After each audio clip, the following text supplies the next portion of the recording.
Michelle, darling, be a lamb and help the valet with the cars. We need someone responsible for this. Aunt Patricia's voice dripped with the kind of condescension that could sweeten tea and poison hearts in the same breath. She handed me a set of car keys like she was bestowing charity upon a beggar, her perfectly manicured nails clicking against the metal. After all, we can't have you mingling with the investors and business owners looking like, well, you know. Before we jump back in, tell us where you're tuning in from, and if this story touches you, make sure you're subscribed, because tomorrow, I've saved something extra special for you. My sister Rebecca's engagement party was supposed to be a celebration. Instead, it felt like a public execution where I was both the condemned and the entertainment. The crystal chandeliers of Riverside Manor cast shadows that seemed to dance mockingly across the marble floors, and every guest who walked past me in the valet stand looked through me like I was part of the furniture. My name is Michelle Torres, and I need you to understand something right from the start. I wasn't always the woman standing in a borrowed black dress, watching luxury cars roll up to a venue I could have bought 3 times over. 3 years ago, I was sleeping on my best, friend's couch in Queens, eating ramen noodles for dinner, and praying my student loans wouldn't crush what little spirit I had left. Today, I run a tech consulting firm that generates 8 figures annually, employ over 200 people, and have been featured on the cover of Forbes under 30. But my family doesn't know any of this. You see, success doesn't announce itself. With fanfare when you come from a family that measures worth by last names and trust funds rather than innovation and grit. My relatives still saw me as the scrappy girl who took 3 buses to get to community college, who worked double shifts, at the diner to pay for textbooks, who dared to dream bigger than the small suburban life they had mapped out for everyone with our last name. They saw struggle where I had built strength, and they mistook my quiet confidence for weakness. Rebecca had always been the golden child. She married young to David Hartwell, whose family owned a chain of luxury hotels across the Northeast. Their engagement party wasn't just a celebration, it was a networking event. A display of social currency that would cement her position in a world where your worth was determined by your zip code and your spouse's portfolio. Every conversation buzzed with talk of real estate investments, yacht club memberships, and vacation homes in the Hamptons. It was the kind of gathering where people spoke in hushed tones about their latest acquisitions and dropped names like breadcrumbs to prove their relevance. I had driven up from Manhattan in my Tesla Model S, the same car I'd bought cash after closing my first $1 million contract. But I parked it 3 blocks away and walked to the venue because I knew what would happen if I pulled up to the valet stand. Questions I wasn't ready to answer. Conversations I wasn't prepared to navigate.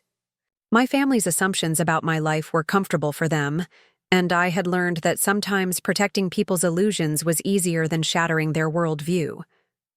The irony wasn't lost on me that while I was being handed car keys by relatives who thought I was unemployed, my phone was buzzing with messages from corporate executives, venture capitalists, and tech innovators who sought my advice on multi-million-dollar digital transformations. Amanda, my executive assistant, had sent me 17 texts about a potential acquisition offer from Google that needed my immediate attention. But here I was, in a borrowed dress from Rebecca's closet, pretending to be grateful for the opportunity to park cars at my own sister's engagement party. Aunt Patricia had orchestrated this humiliation with the precision of a military strategist. She'd arrived early, cornered Rebecca, and convinced her that I needed to contribute something meaningful to the evening since I couldn't afford to help with the catering or flowers. The suggestion that I assist the valet staff wasn't presented as punishment, but as an opportunity to be useful, to earn my place at the celebration through service rather than simply showing up empty-handed. Rebecca had looked uncomfortable when she approached me with the request, her eyes avoiding mine as she explained that Aunt Patricia thought it would be sweet if I helped with the logistics. My sister knew I wasn't the failure our extended family believed me to be, but she'd never asked questions about my sudden ability to send her expensive birthday gifts or my mysterious disappearances for business trips that I never fully explained. She sensed there was more to my story, but she'd chosen to respect my privacy rather than probe deeper. The real valet, Carlos Martinez, was a man in his 50s with calloused hands and kind eyes who'd been working events at Riverside Manor for over a decade. When I approached him with Aunt Patricia's instructions, he looked confused. "Ma'am, you don't need to help. We've got everything under control." But Aunt Patricia's voice carried across the marble foyer like a gavel striking wood. "Michelle needs something to keep her busy, Carlos. She's not really the social type, if you know what I mean." Her laugh was crystalline and sharp, designed to cut without leaving visible wounds. Besides, she could use the practice handling nice things. I watched Carlos's jaw tighten almost imperceptibly. He'd worked enough high-end events to recognize cruelty disguised as concern, but he was too professional to respond. Instead, he handed me a clipboard with parking assignments and said quietly, "Just stand here and take the keys. I'll handle the actual parking." For the next hour, I became invisible in plain sight. Guests arrived in Bentleys, Maseratis, and Porsches, handing me their keys with the casual indifference reserved for service staff. Some didn't even look at me. Others offered polite smiles that never reached their eyes. A few made small talk about the weather or complimented the venue, but none of them saw me as an equal, as someone who belonged in their world of seven-figure incomes and generational wealth. Uncle Robert arrived in his Mercedes S-Class, barely acknowledging my presence as he dropped his keys into my palm. "Try not to scratch it, kiddo," he said with a chuckle that was meant to be affectionate but landed like a slap. He was the same man who'd lectured me about realistic expectations when I'd told the family I was starting my own business 3 years ago. "Entrepreneurship is a luxury for people with safety nets, Michelle. You should focus on finding a stable job with benefits." Cousin Jennifer swept past in her evening gown, pausing just long enough to whisper, "I think it's wonderful that Rebecca found a way to include you tonight. Not everyone would be so thoughtful." Her words were honey-coated poison, designed to remind me that my presence was an act of charity rather than an assumption of belonging. But it was the conversation I overheard between two of David's business associates that nearly broke my composure. Preparing and narrating this story took us a lot of time, so if you are enjoying it, subscribe to our channel. It means a lot to us. Now back to the story. They were standing near the Valet station, drinks in hand, discussing a recent merger in the tech sector. "You hear about Torres Consulting Solutions?" the first man asked, adjusting his gold cufflinks. "They just landed the Morrison Industries contract. $30 million over 2 years for a complete digital overhaul." "That's the company run by that young woman, right?" his companion replied. "Michelle something. Word is she's brilliant. Started from nothing and built an empire.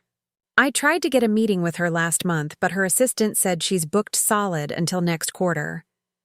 They were talking about me, about my company, about contracts I'd negotiated and strategies I'd developed. But they were discussing Michelle Torres, the successful entrepreneur, not Michelle Torres, the girl parking their cars 10 feet away.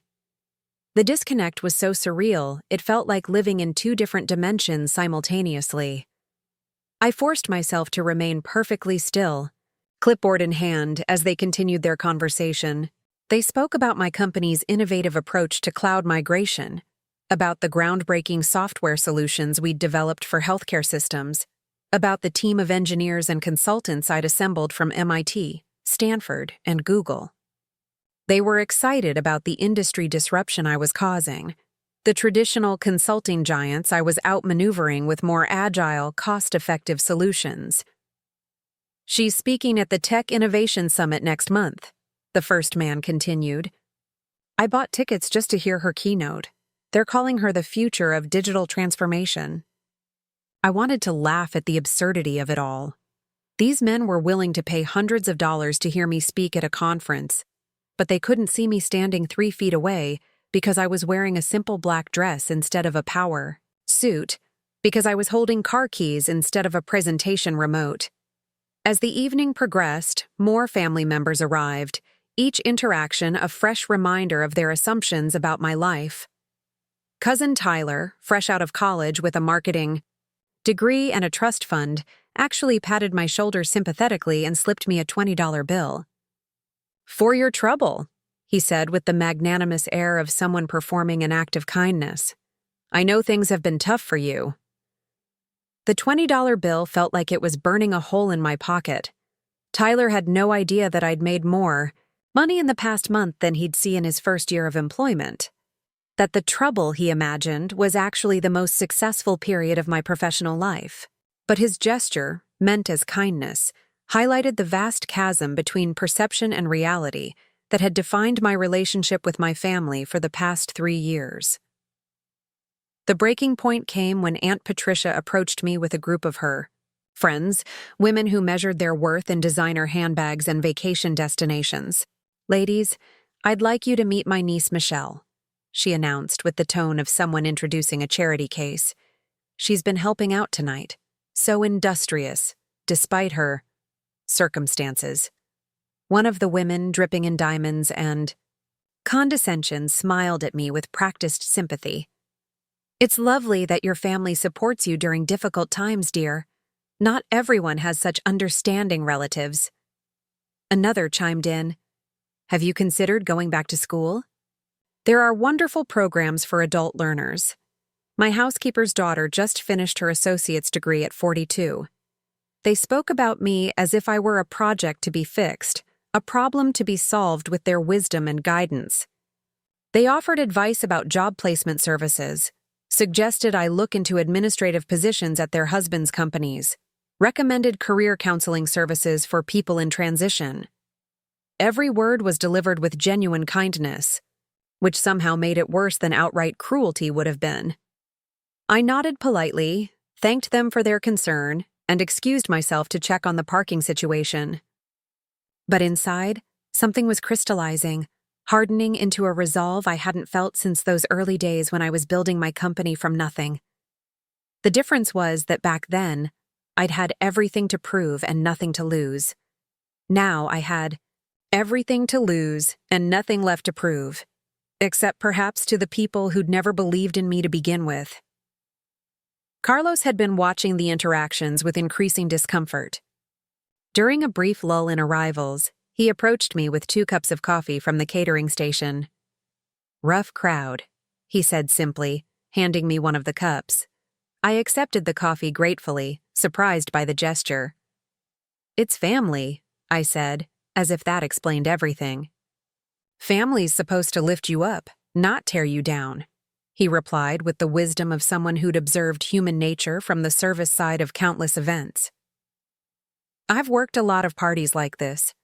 Rich folks love to play games with each other, but usually they keep it amongst themselves. What they're doing to you isn't right." His words carried more weight than he probably realized. Carlos had seen me at my most vulnerable, watching family members treat me like a burden rather than a blessing. But he'd also seen something else, something that others had missed.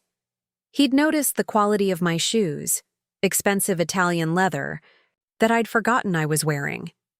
He'd observed the way I carried myself, the confidence that couldn't be completely hidden by circumstance. He'd caught glimpses of my phone screen when it lit up with messages, seeing names and companies that didn't match the narrative being constructed around my supposed failure. "The thing about rich people," Carlos continued, stirring sugar into his coffee, "is they're usually too busy looking down to see what's right in front of them. But sometimes, that works in your favor." I wasn't sure what he meant by that cryptic comment, but something in his tone suggested he knew more than he was letting on. There was a knowing quality to his smile, a familiarity in his manner that made me wonder if our paths had crossed before in some context I couldn't quite place. The evening was reaching its crescendo.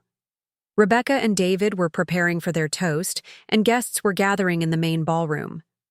The parking had slowed to a trickle, with only a few late arrivals expected. I should have been relieved that my involuntary valet duties were nearly over, but instead, I felt a growing sense of anticipation, as if something significant were about to happen. That's when I heard the distinctive rumble of a high-performance engine approaching the circular drive. Through the glass doors of the entrance, I could see headlights cutting through the evening darkness, getting closer with each passing second. Carlos straightened beside me, a smile playing at the corners of his mouth. "Now this," he said quietly, "should be interesting." The car that pulled up to the valet stand was a limited edition Lamborghini Huracan, midnight black with chrome accents that caught the light from the Manor's exterior fixtures. The engine settled into a purr as the driver's door opened, and I found myself holding my breath without knowing why. The man who emerged was tall, impeccably dressed in a custom-tailored tuxedo, with the kind of presence that commanded attention without demanding it. He moved with the fluid confidence of someone accustomed to being the most important person in any room he entered. But what struck me most was his face. A face I'd seen dozens of times in business magazines, on conference panels, and across negotiation tables. Marcus Blackwood, CEO of Blackwood Industries, one of the largest technology conglomerates on the East Coast. A man whose company had tried to acquire mine twice in the past year, offers I'd politely declined because I wasn't ready to sell the empire I'd built from nothing. A man who'd personally called me last month to discuss a potential partnership that could revolutionize the entire consulting industry. He was here, at my sister's engagement party, and he was walking directly toward the valet stand where I stood, frozen with a clipboard in my hands and borrowed dress hanging awkwardly on my frame. Marcus approached Carlos first, as protocol dictated, but his eyes found mine almost immediately. There was a moment of confusion, then recognition, then something that looked like barely contained amusement. He handed his keys to Carlos, but his attention remained fixed on me. "Good evening," he said, his voice carrying the warm authority I remembered from our phone conversations. "I'm Marcus Blackwood. I believe you and I have some mutual business acquaintances." The words hung in the air like a challenge, like a question, like an invitation to step out of the role I'd been forced into and claim the identity I'd been hiding.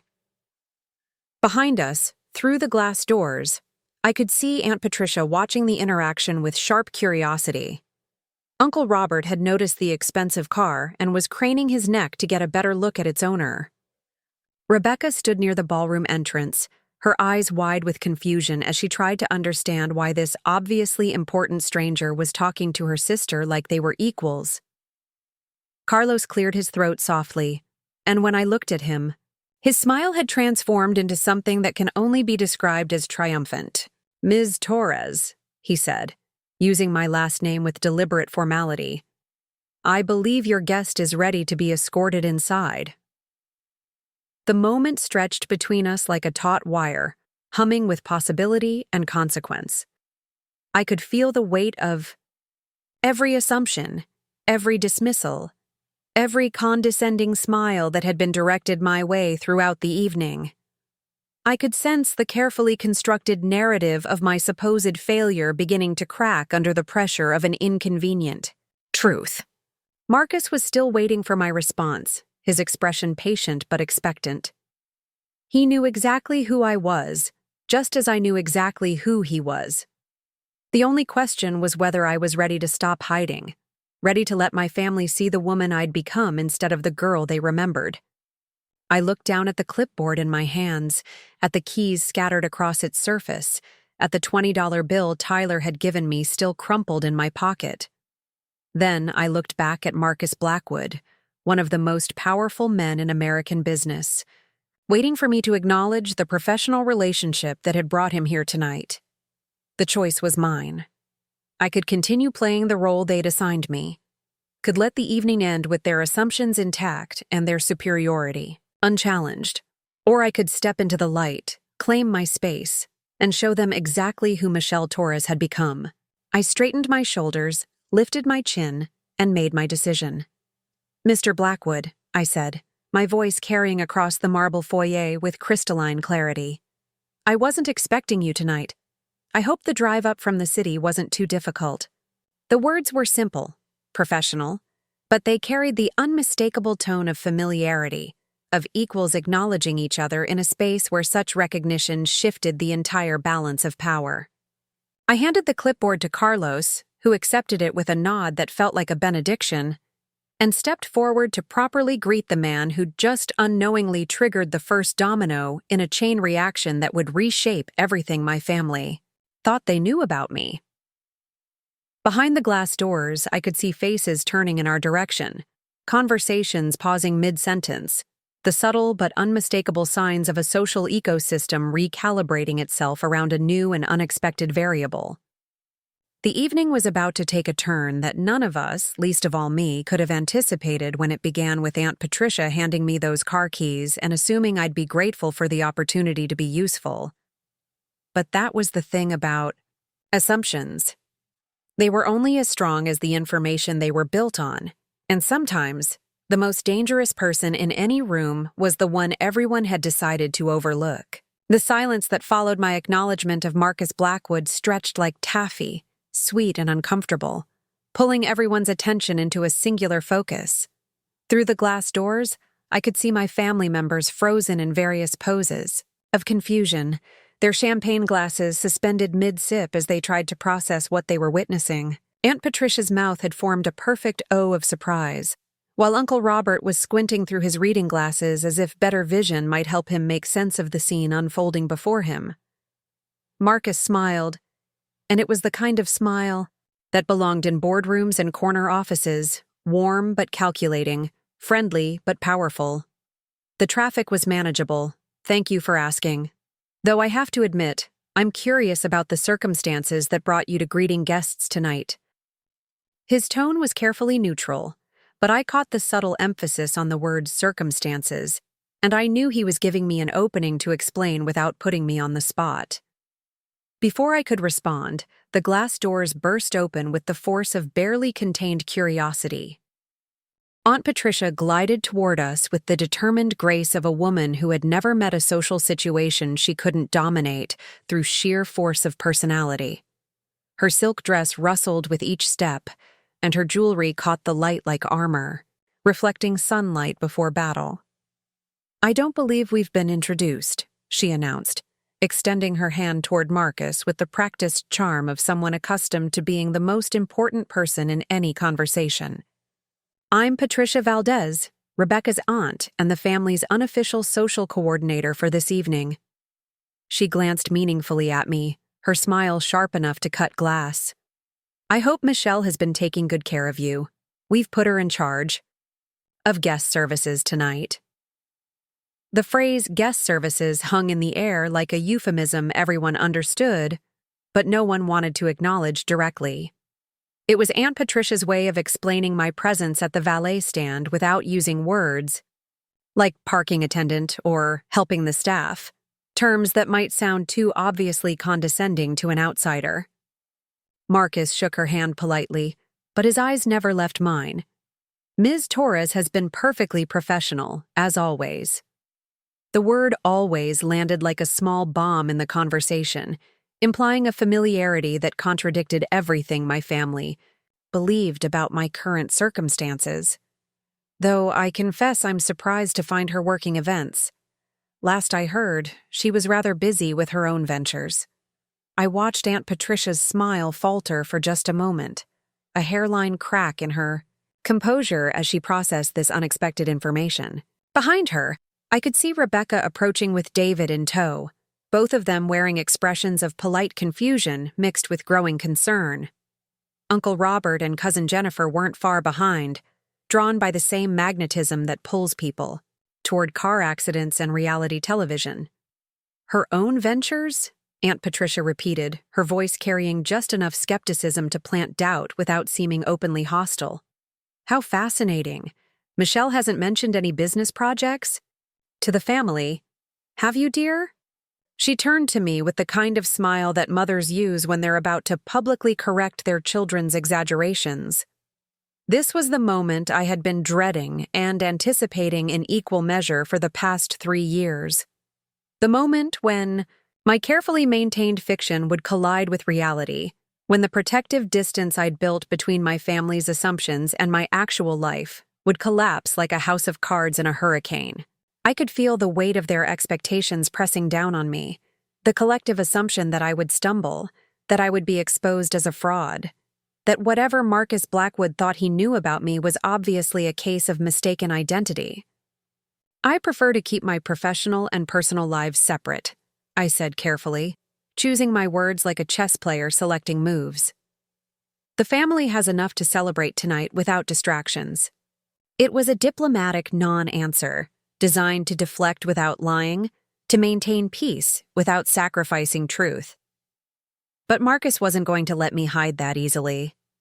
He had the predatory instincts of someone who had built an empire by recognizing opportunity and seizing it without hesitation. Distraction might be the wrong word, he said, his voice carrying the casual authority of someone accustomed to being heard. Torres Consulting Solutions has been making quite an impression in the industry lately. The Morrison Industries contract alone was remarkable, not to mention the healthcare system overhauls and the cloud migration projects. He paused, letting the technical terms settle into the conversation like expensive perfume, subtle but unmistakable. I've been hoping to schedule a meeting for months. The effect of his words was immediate and devastating. Aunt Patricia's champagne glass nearly slipped from her suddenly nerveless fingers. Uncle Robert's jaw actually dropped, a comical expression that would have been funny under different circumstances. Rebecca's eyes went wide with a mixture of shock and something that might have been pride, while David looked like he was trying to solve a complex equation in his head. Cousin Jennifer was the first to recover, though her recovery came in the form of nervous laughter that sounded like crystal breaking. Torres Consulting Solutions? That's such a coincidence. There must be dozens of consulting firms with similar names. It's probably just a mix-up. But Marcus was already shaking his head, his smile growing wider as he sensed the undercurrents of family drama swirling around us. No mix-up, I'm afraid. I've done my research quite thoroughly. Torres Consulting Solutions, founded 3 years ago, specializes in digital transformation for mid to large-sized corporations.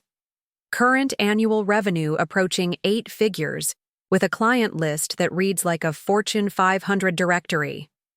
He turned back to me with obvious admiration. Quite an impressive achievement for someone who started with nothing but vision and determination. The silence that followed was deafening.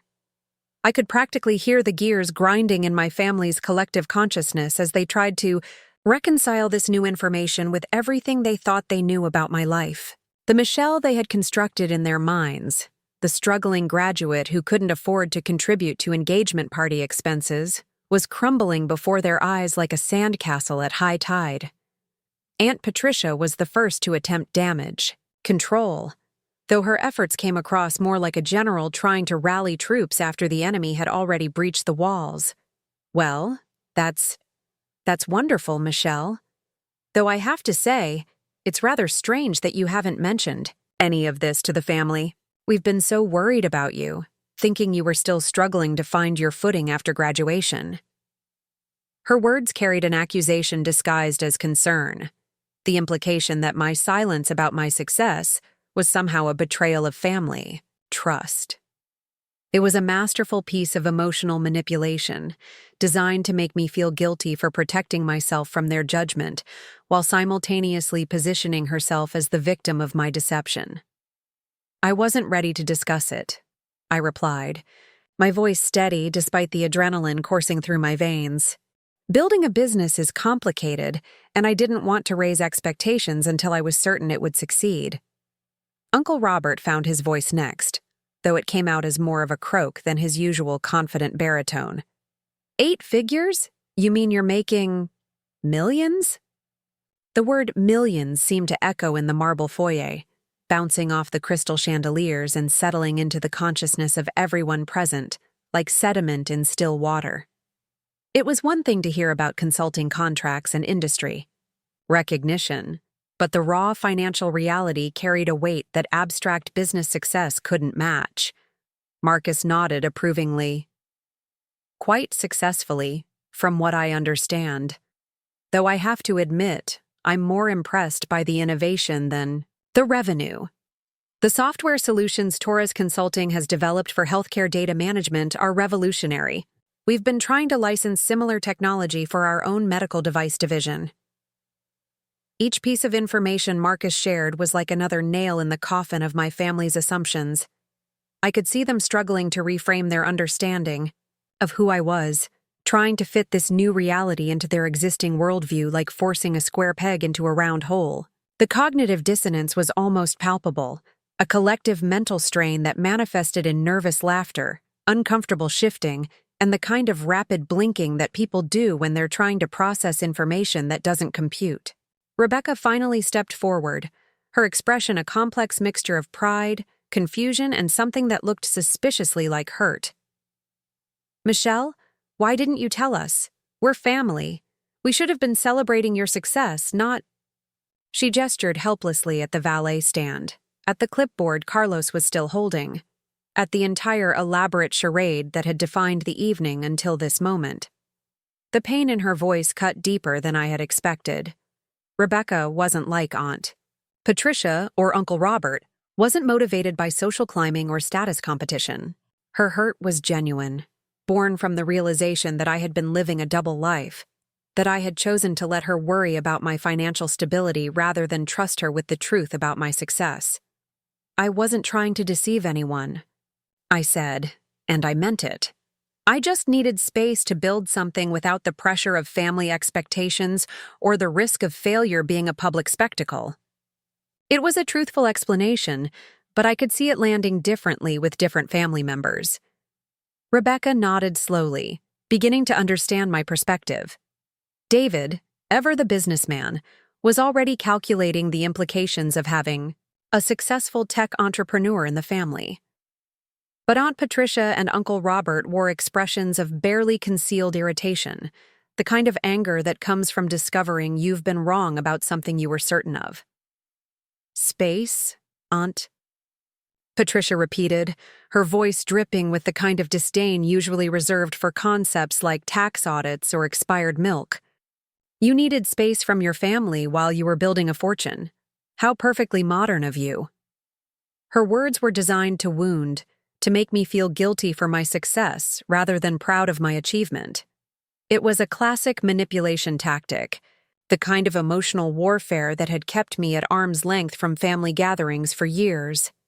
But standing there in the marble foyer, with Marcus Blackwood serving as an unwitting witness to my professional accomplishments, I felt something shift inside me. For 3 years, I had protected my family from the truth, because I thought it would be kinder to let them believe their version of my story than to challenge their assumptions with uncomfortable realities. I had absorbed their condescension, their pity, their casual dismissal of my potential because it seemed easier than fighting battles I wasn't sure I could win. But their reaction to learning about my success told me everything I needed to know about their capacity for genuine support. They weren't hurt because I had hidden my struggles from them. They were hurt because I had hidden my triumphs. Marcus seemed to sense the family tension crackling around us like electricity before a storm. "Perhaps I should introduce myself properly," he said, producing a business card from his jacket pocket with practiced elegance. "Marcus Blackwood, CEO of Blackwood Industries. I'm here tonight because Ms. Torres invited me." The lie was delivered with such casual confidence that it took me a moment to realize what he had done. I hadn't invited him, had no idea he was even aware of Rebecca's engagement, much less planning to attend. But his fabrication served as a life preserver thrown to someone drowning in family expectations, a way to reframe my presence at the party from reluctant charity case to successful professional hosting important business contacts. Aunt Patricia accepted his business card with the reverence usually reserved for religious artifacts, her eyes widening as she recognized the company name. Blackwood Industries was a household name, the kind of corporation that made headlines and influenced markets. Having their CEO at Rebecca's engagement party elevated the entire event from family celebration to legitimate networking opportunity. "Blackwood Industries," she breathed, her earlier hostility evaporating like morning mist. We're so honored to have you here tonight. I had no idea Michelle moved in such distinguished circles. The transformation was remarkable and nauseating in equal measure. The same woman who had handed me car keys 20 minutes earlier was now looking at me with something approaching awe, her entire demeanor shifting from condescension to calculation as she tried to figure out how to leverage my connections for her own social advancement. Uncle Robert was already extending his hand toward Marcus, his earlier confusion replaced by the kind of aggressive friendliness that men deploy when they sense opportunity. "Robert Valdez, pleasure to meet you. I'm in commercial real estate myself, mostly shopping centers and office complexes, always looking for corporate tenants with vision." I watched this familiar dance of networking and social climbing with a mixture of fascination and disgust. These were the same people who had spent the evening treating me like an inconvenience, who had made jokes about my circumstances and offered patronizing advice about career counseling. Now they were practically genuflecting before Marcus, desperate to bask in reflected glory they hadn't even known existed an hour earlier. But Marcus wasn't interested in playing their games. His attention remained focused on me, his expression suggesting he was enjoying the family drama more than he probably should have been. "I hope you don't mind my dropping by unannounced," he said, addressing me directly while pointedly ignoring Uncle Robert's outstretched hand. When I heard about the celebration, I thought it might be a good opportunity to discuss that proposal in a more relaxed setting. Partnership proposal. The words hung in the air like a challenge, another piece of information that didn't fit the narrative my family had constructed about my life.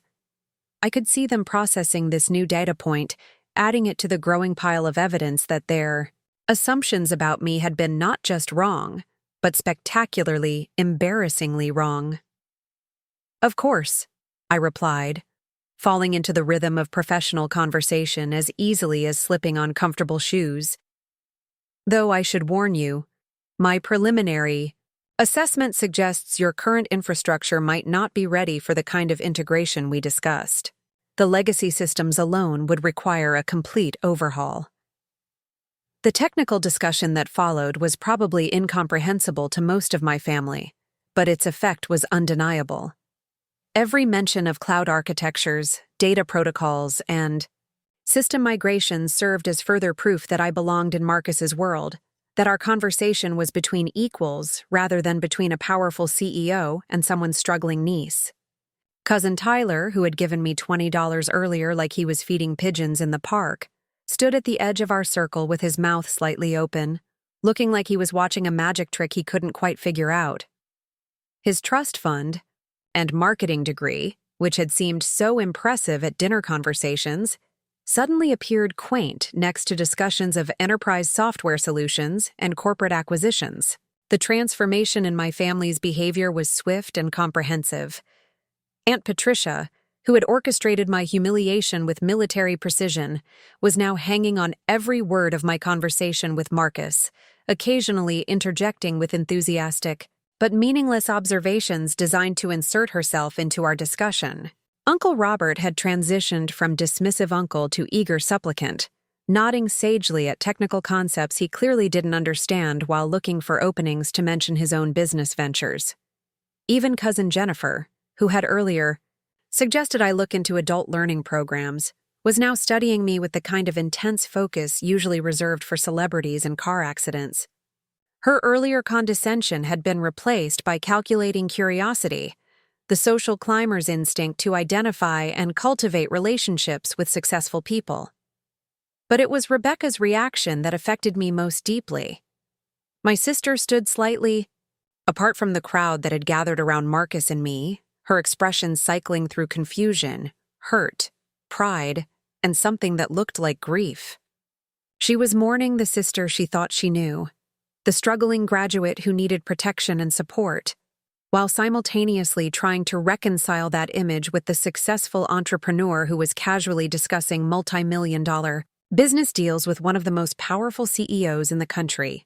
"I think I need some air," she said quietly, her voice barely audible above the growing chatter of family members trying to insert themselves into my suddenly elevated status. David immediately moved to her side, his arm encircling her waist, in a gesture of support that reminded me why I had always liked him despite his wealthy family background. I watched them walk toward the garden doors, and I felt a pang of regret so sharp it was almost physical. Rebecca's engagement party was supposed to be about her happiness, her future, her moment in the spotlight. Instead, it had become a referendum on my hidden life and my family's capacity for genuine love versus conditional acceptance. Marcus must have noticed my distraction because he leaned closer and lowered his voice. "Family dynamics can be complicated," he said with the wisdom of someone who had navigated his own share of wealthy family politics. Though I have to say, watching them recalibrate their entire worldview in real time is quite entertaining. His observation was accurate but not particularly comforting. Yes, it was satisfying to see Aunt Patricia and Uncle Robert scrambling to adjust their treatment of me based on my newfound status. Yes, there was a certain poetic justice in watching Cousin Tyler realize that his condescending tip earlier in the evening had been the equivalent of offering pocket change to someone who could buy his entire trust fund without checking her bank balance.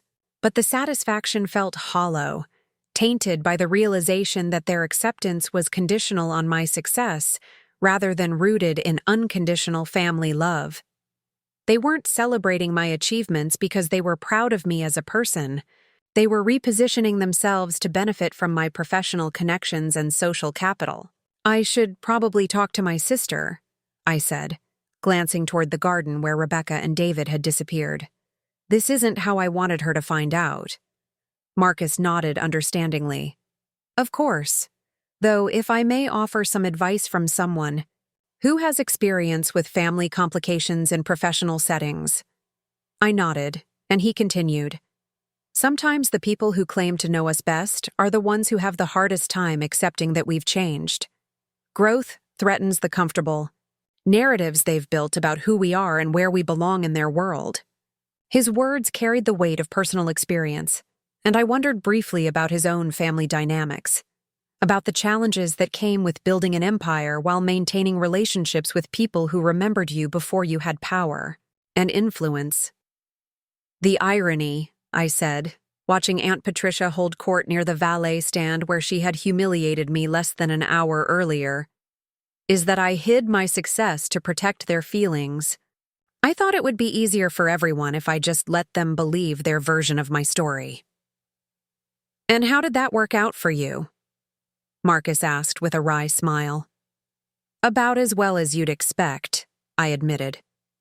"They spent the evening treating me like a charity case who should be grateful for the opportunity to park cars at my own sister's engagement party." The absurdity of the situation wasn't lost on either of us. Here I was, a successful entrepreneur whose company generated more revenue than most people saw in a lifetime, having spent the evening being patronized by relatives who measured success by marriage prospects and trust fund balances. The disconnect between perception and reality had reached such ridiculous proportions that it almost demanded to be addressed publicly. Carlos approached us during a lull in the family chaos, carrying a small silver tray with 2 champagne glasses. "Compliments of the house," he said with a smile that suggested he was enjoying the evening's dramatic turn as much as Marcus was. "Though I have to say, Ms. Torres, this has been the most interesting engagement party I've worked in 20 years. I accepted the champagne gratefully, realizing I hadn't had anything to drink since the evening began.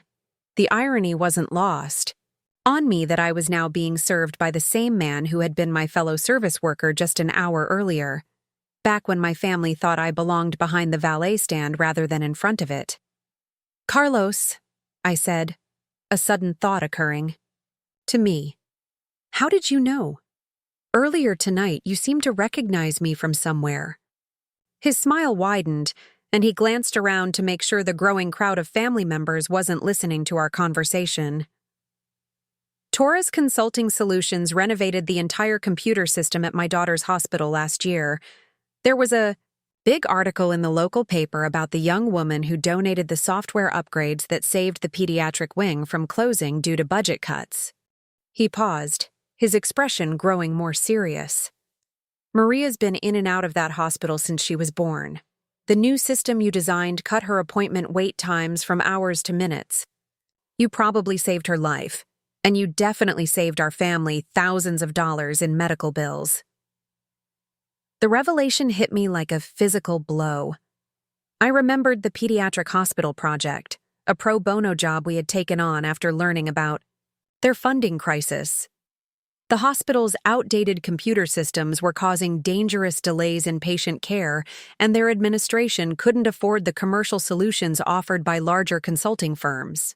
My team had worked around the clock for 6 weeks, developing custom software that streamlined everything from appointment scheduling to medical records management.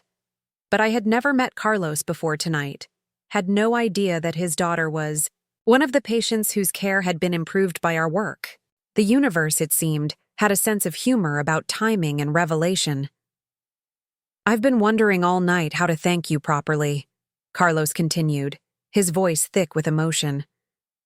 "Watching your family treat you like that, knowing what you've done for families like mine, it didn't sit right with me. When Mr. Blackwood arrived asking for you specifically, I knew it was time for some truth to come out." Another piece of the puzzle clicked into place.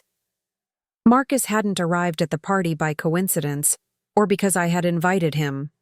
Carlos had contacted him, had somehow connected the dots between the successful entrepreneur who had saved his daughter's hospital and the woman being humiliated by her own family at an engagement party. "You called him," I said, the realization dawning slowly. Marcus nodded, raising his champagne glass in a small salute to Carlos.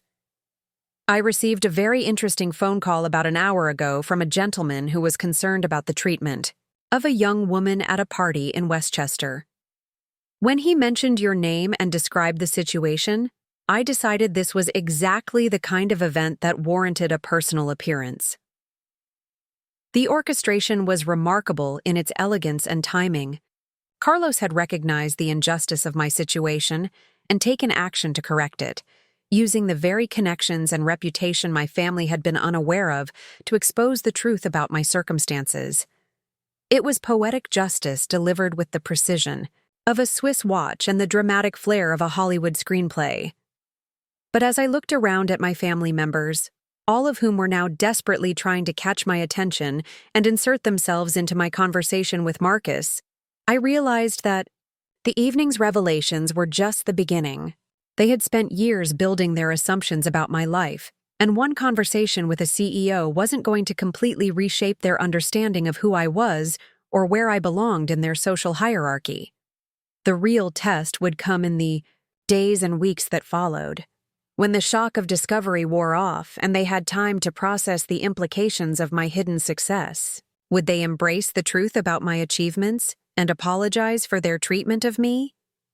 Would they try to leverage my connections for their own benefit while maintaining the emotional distance they had established? Or would they find new ways to diminish my accomplishments, perhaps by suggesting that my success was somehow undeserved or unsustainable? I suspected the answer would be some combination of all three, a complex dance of family dynamics that would require careful navigation and strategic patience. But for the first time in 3 years, I felt ready for that challenge. Standing in the marble foyer with champagne in my hand and Marcus Blackwood treating me as an equal, I realized that I had spent too much time protecting other people's feelings at the expense of my own dignity. The evening was far from over, and I sensed that the real drama was just beginning. The champagne bubbles tickled my throat as I watched my family's carefully orchestrated social hierarchy crumble in real time. Aunt Patricia was now practically vibrating with nervous energy, her earlier confidence replaced by the frantic calculations of someone trying to solve a puzzle with half the pieces missing.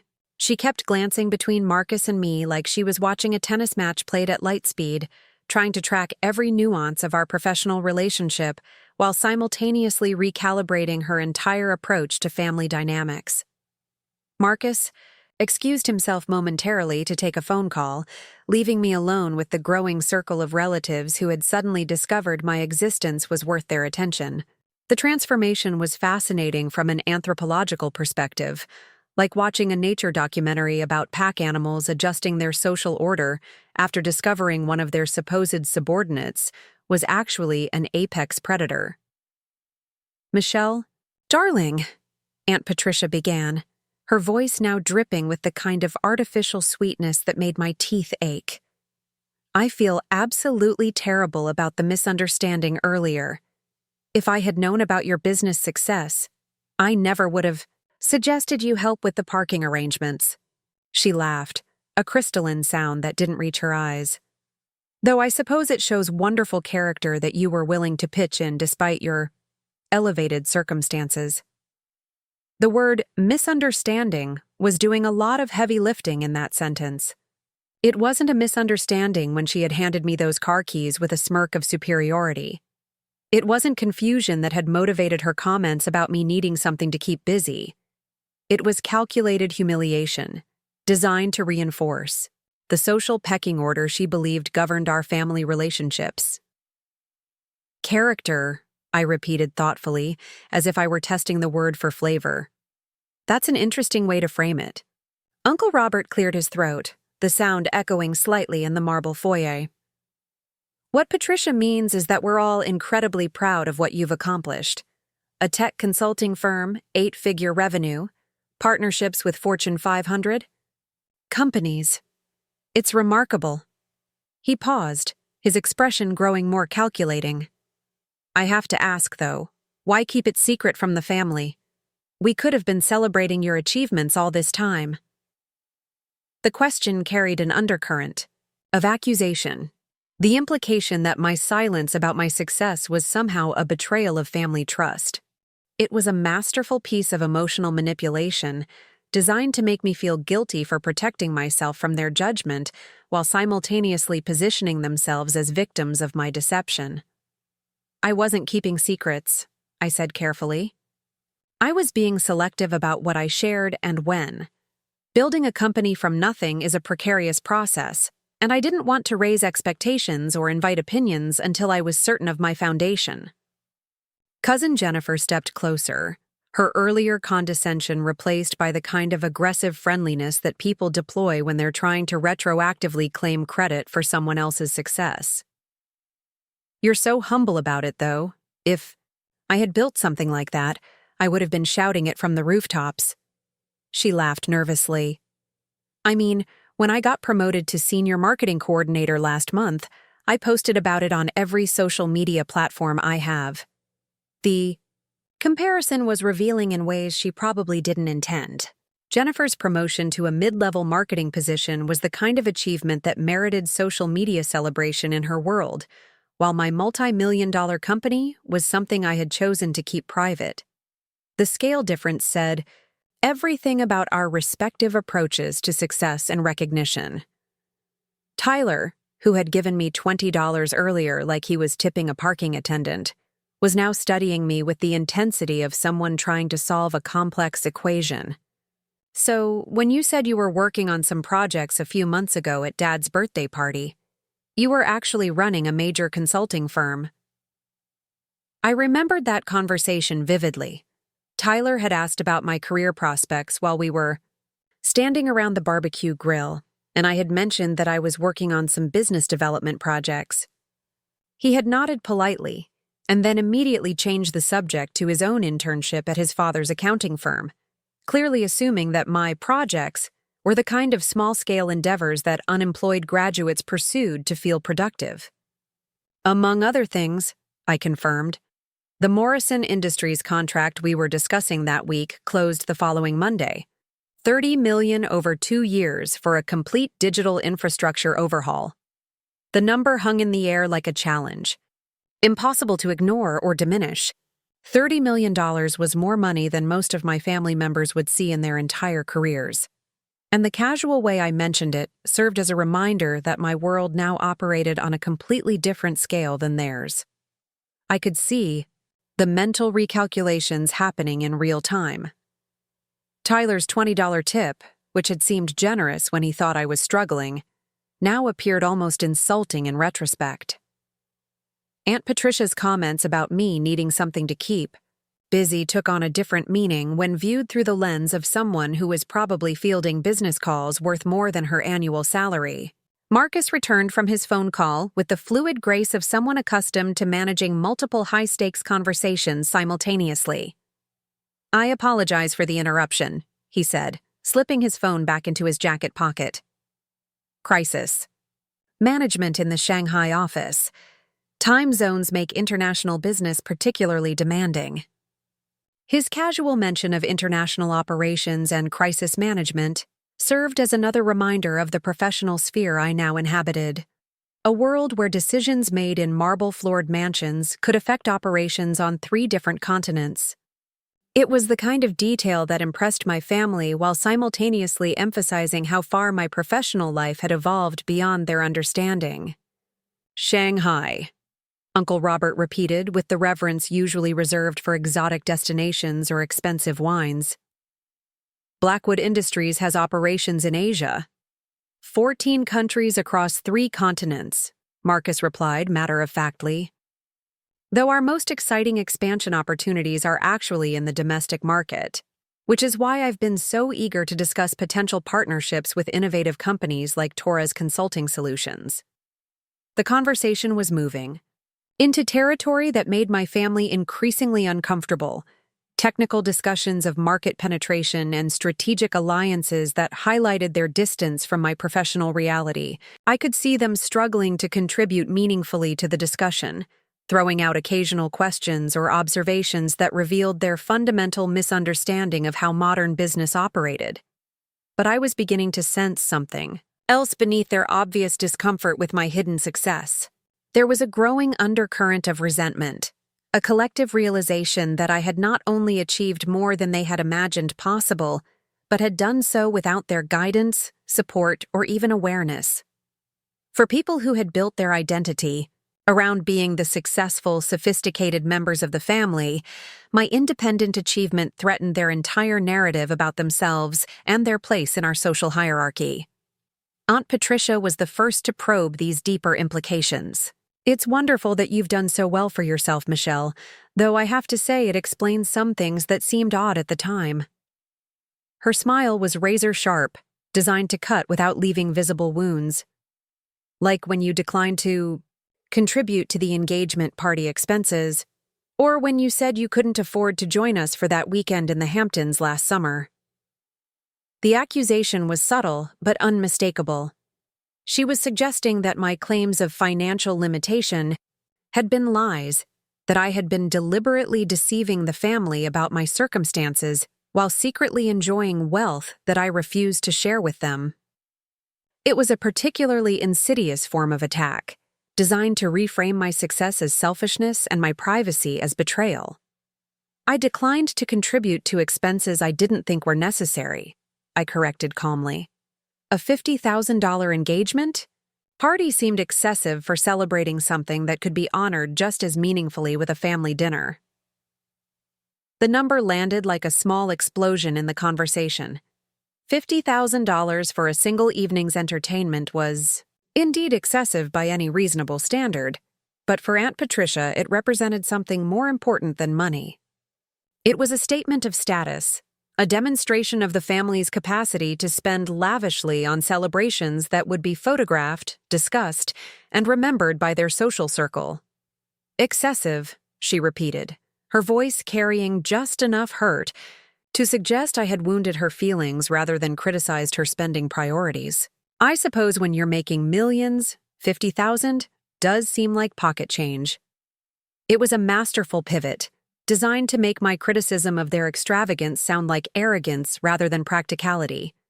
By framing my success as the reason for my objection to their spending, she was attempting to paint me as someone who had forgotten her roots, who had become too successful to appreciate the value of family celebrations. Marcus was watching this exchange with the fascination of someone observing a complex social dynamic unfold in real time.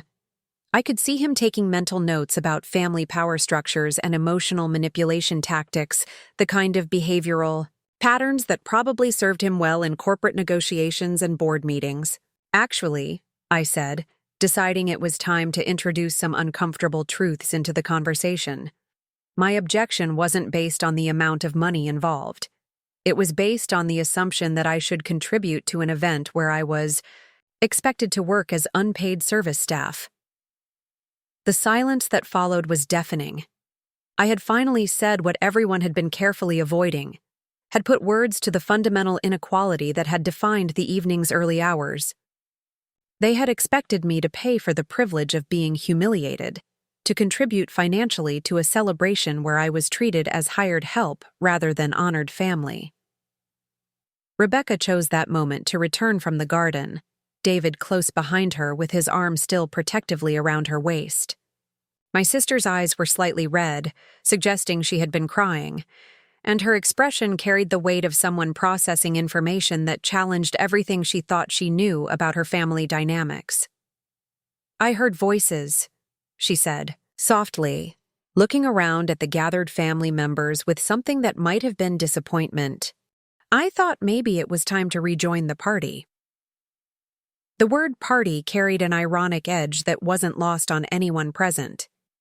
What had started as a celebration of Rebecca's engagement had transformed into an impromptu family therapy session, complete with revelations, accusations, and the kind of emotional excavation that usually required professional mediation.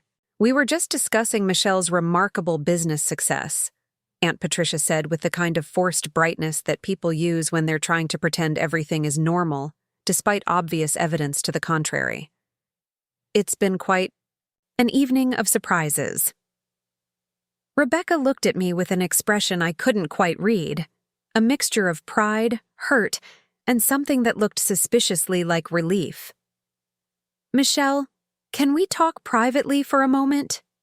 I nodded, grateful for the excuse to extract myself from the increasingly uncomfortable family circle. Marcus seemed to understand the family dynamics at play and graciously excused himself to examine some of the artwork displayed in the manor's corridor, giving us space for the sister-to-sister conversation that had been inevitable since his arrival disrupted the evening's carefully orchestrated narrative.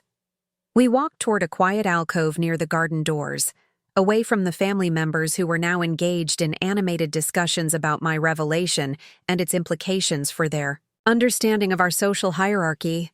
Through the glass doors, I could see other engagement party guests beginning to notice the commotion in the foyer, their curiosity piqued by the obvious tension and the presence of someone as recognizable as Marcus Blackwood. 3 years, Rebecca said once we were alone, her voice barely above a whisper.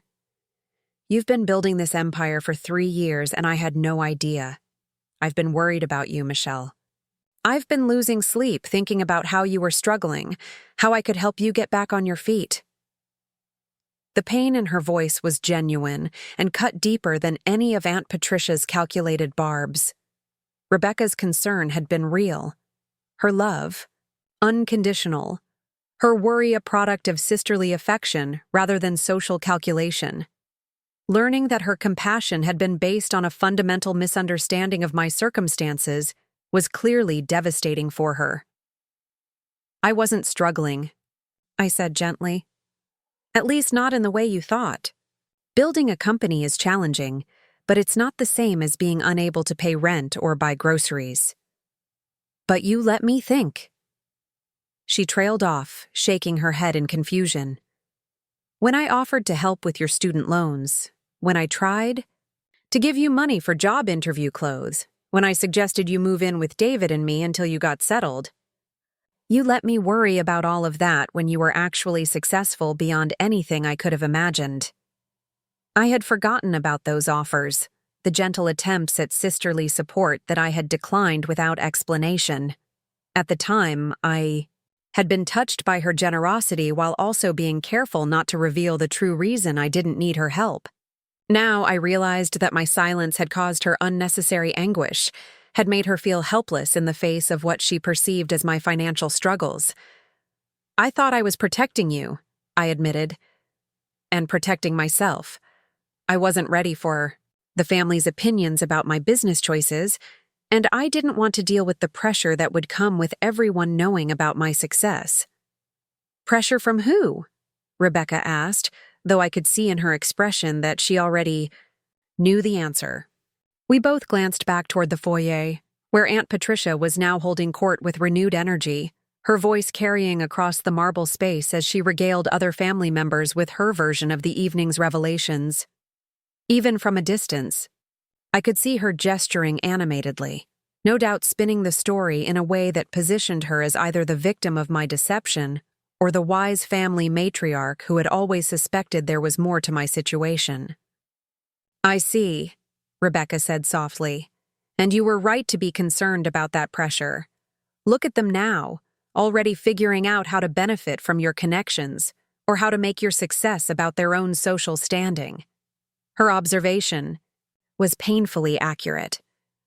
In the 20 minutes since Marcus had revealed my professional status, our family members had cycled through shock, recalculation, and were now settling into exploitation mode.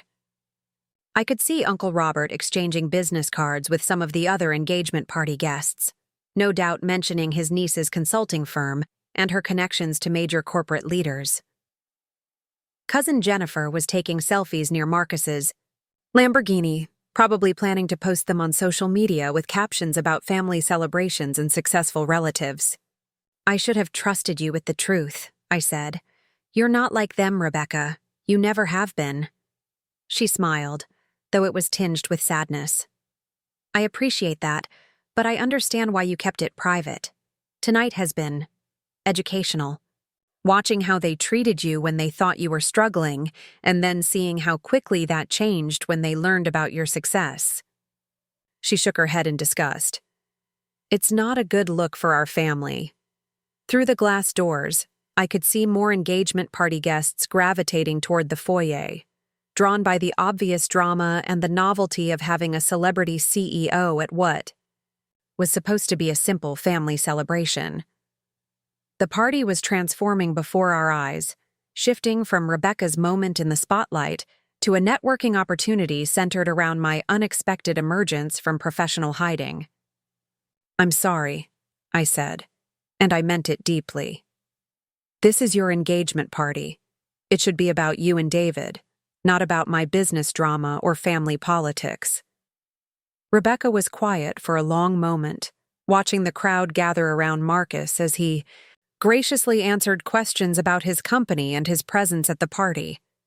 When she spoke again, her voice carried a note of determination that I hadn't heard since we were children, planning elaborate schemes to avoid bedtime.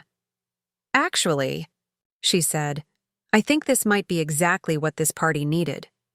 David and I have been talking, and we both agree that some of our family members have gotten a little too comfortable with their assumptions about other people's worth and potential." She paused, her expression growing more thoughtful. "Maybe it's time they learned that success doesn't always look the way they expect it to." I could see where her thoughts were heading, and it both thrilled and terrified me. Rebecca was suggesting that we use the evening's revelations as an opportunity to challenge our family's social hierarchy more directly, to force them to confront their own prejudices and assumptions rather than simply allowing them to adjust their treatment of me based on my newfound status. "What are you thinking?" I asked, though I suspected I already knew. "I'm thinking that Marcus Blackwood didn't drive all the way up from Manhattan just to make small talk at an engagement party," she said with a smile that reminded me of our childhood conspiracies. "And I'm thinking that if our family is going to insist on treating people differently based on their professional success, they should at least understand what real professional success looks like." Her suggestion was audacious and appealing in equal measure. Rather than simply enduring the family's awkward transition from condescension to calculation, we could actively shape the conversation, use Marcus's presence and my business achievements to deliver a masterclass in professional accomplishment that would leave our relatives with a clearer understanding of their own limitations. That could backfire spectacularly, I warned, though I was already warming to the idea. "It could," Rebecca agreed.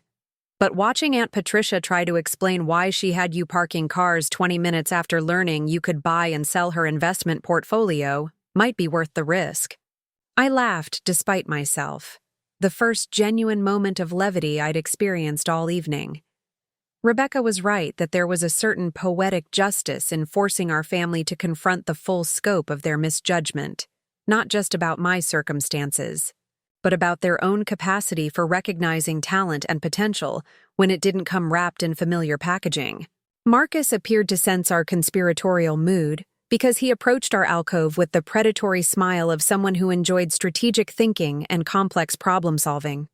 I hope I'm not interrupting a private conversation, but I couldn't help noticing that you both look like you're planning something interesting. We were just discussing the educational opportunities presented by family gatherings, Rebecca said with mock innocence. Michelle was telling me about some of the projects Torres Consulting Solutions has been working on, and I was thinking our guests might benefit from learning more about the intersection of technology and business strategy. Marcus's smile widened as he grasped the implications of her suggestion. Fascinating. I was just thinking the same thing, actually. There's nothing quite like a real-world case study to illustrate abstract business concepts. The three of us stood there for a moment, sharing the kind of silent communication that occurs between people who recognize they're about to embark on something both risky and potentially transformative. We were about to turn Rebecca's engagement party into a demonstration of professional competence that would force our family to confront their own assumptions and limitations. Before we do anything dramatic, I said, I should probably check with David to make sure he's comfortable with his engagement party becoming a business seminar. Rebecca waved dismissively. David's been wanting to network with tech industry leaders for months. His family's hotel chain is looking to modernize their reservation and customer service systems. He'll probably thank us for arranging an impromptu consultation. Marcus nodded approvingly. Modernization projects in hospitality are particularly complex. The integration challenges alone could provide excellent examples of the kind of strategic thinking required for successful digital transformation. I could see the evening reshaping itself around our conversation, transforming from a traditional family celebration into something more dynamic and unpredictable. The prospect was both exhilarating and terrifying, like standing at the edge of a cliff and realizing you were about to jump whether you were ready or not. All right, I said, making the decision that would define the rest of the evening. Let's give them an education they won't forget. Rebecca's smile was radiant with the kind of joy that comes from finally taking action after years of passive frustration. Marcus looked like a chess master who had just spotted a winning combination that his opponents hadn't yet recognized. And I felt something I hadn't experienced in years of family gatherings, genuine excitement about spending time with my relatives. The next phase of the evening was about to begin, and for the first time since arriving at Riverside Manor, I was eager to see what would happen next. The ballroom at Riverside Manor had been designed for exactly this kind of moment, though I doubted the architects had envisioned it being used for an impromptu business presentation that would systematically dismantle a family's social hierarchy. Crystal chandeliers cast dramatic shadows across the marble floors, and the acoustics were perfect for carrying voices to every corner of the room. Rebecca had somehow managed to gather nearly all 50 engagement party guests in the space, using her natural charm and strategic mentions of a special announcement to create the kind of anticipation that made people abandon their conversations and gravitating toward potential drama. David stood near the small stage that had been set up for toasts, his expression a mixture of nervous excitement and genuine curiosity about what his future sister-in-law was about to reveal. He had been surprisingly enthusiastic about turning his engagement party into a networking opportunity, especially after Marcus had casually mentioned that several of his guests were exactly the kind of hospitality industry investors David's family had been trying to attract for months. Marcus positioned himself near the center of the room, radiating the kind of magnetic confidence that made people want to hear what he had to say, even before he opened his mouth. He was in his element, surrounded by the kind of high-stakes social dynamics that had probably shaped his rise to corporate leadership. I could see him cataloging faces, assessing alliances, identifying the key influencers and decision-makers among our assembled audience. Aunt Patricia had claimed a prime position near the front, her posture rigid with the kind of anticipation that comes from sensing opportunity, while simultaneously fearing exposure. She had spent the last 20 minutes working the room, dropping strategic hints about her niece's remarkable business achievements, while carefully positioning herself as someone who had always recognized my potential. The revisionist history was masterful in its audacity and nauseating in its transparency. Uncle Robert flanked her with his own coterie of business associates, men whose conversation revolved around golf handicaps and stock portfolios, who measured success by the exclusivity of their club memberships and the size of their real estate holdings. They were exactly the kind of traditional businessmen who struggled to understand how someone like me could build a multi-million-dollar company without their guidance or approval. Cousin Jennifer had appointed herself as unofficial social media coordinator for the evening, her phone constantly documenting what she clearly believed would become a legendary family story. She had already posted several photos of Marcus's car with captions about incredible surprises and family celebrations with amazing guests, though she was careful not to mention that she had spent most of the evening treating the amazing guests' business partner like hired help. Tyler stood with a group of his college friends, all of them recent graduates with business degrees and entrepreneurial aspirations, all of them probably wondering how someone barely older than themselves had managed to build the kind of company they dreamed of creating. I could see the mixture of admiration and envy in their expressions, the uncomfortable realization that their assumptions about age and experience might need significant revision. "Ladies and gentlemen," Rebecca began, her voice carrying across the ballroom with the authority of someone who had grown up giving speeches at charity events and social gatherings. "I know this evening has taken some unexpected turns, but David and I wanted to take a moment to share something special with all of you."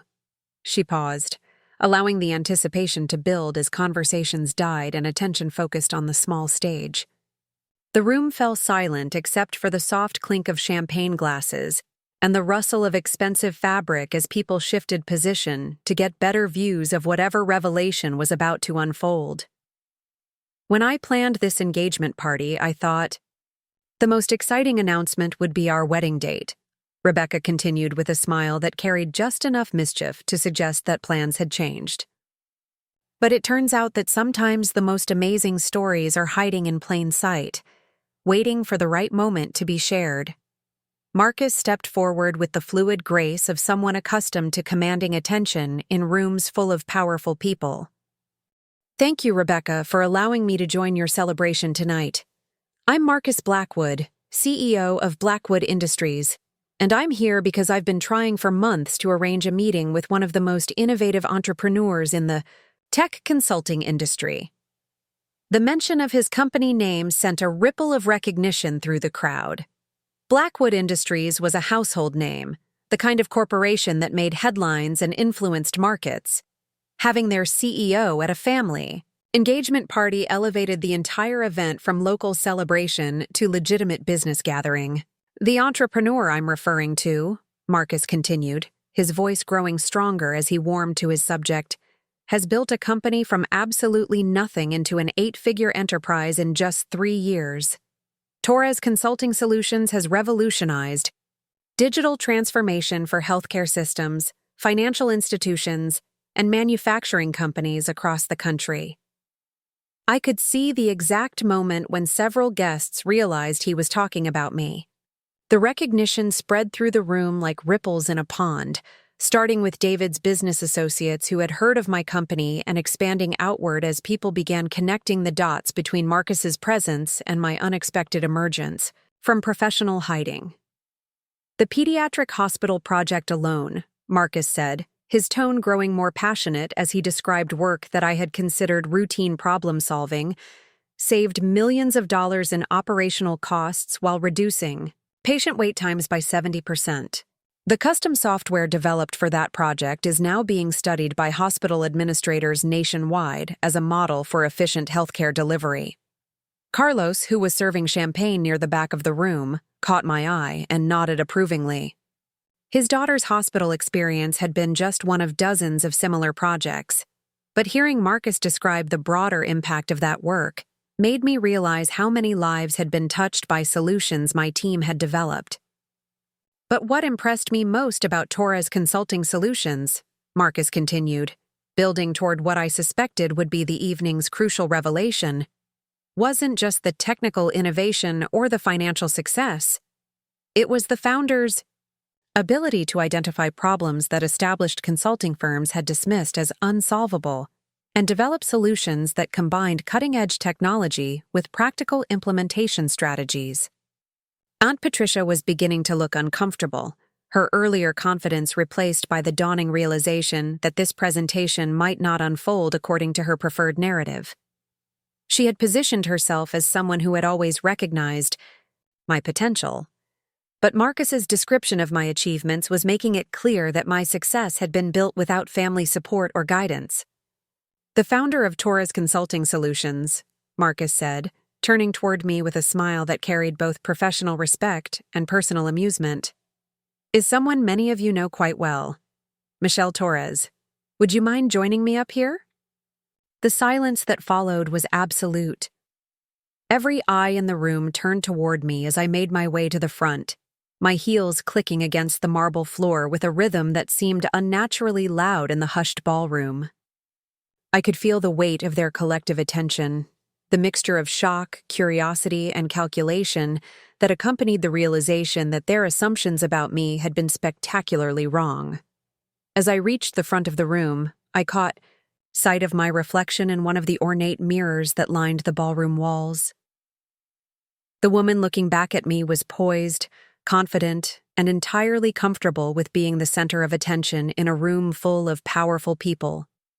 It was a far cry from the uncertain graduate who had hidden her achievements to avoid uncomfortable conversations about success and family expectations. "Thank you, Marcus," I said, my voice carrying clearly across the silent ballroom. "Though I have to say, this isn't exactly how I imagined spending my sister's engagement party."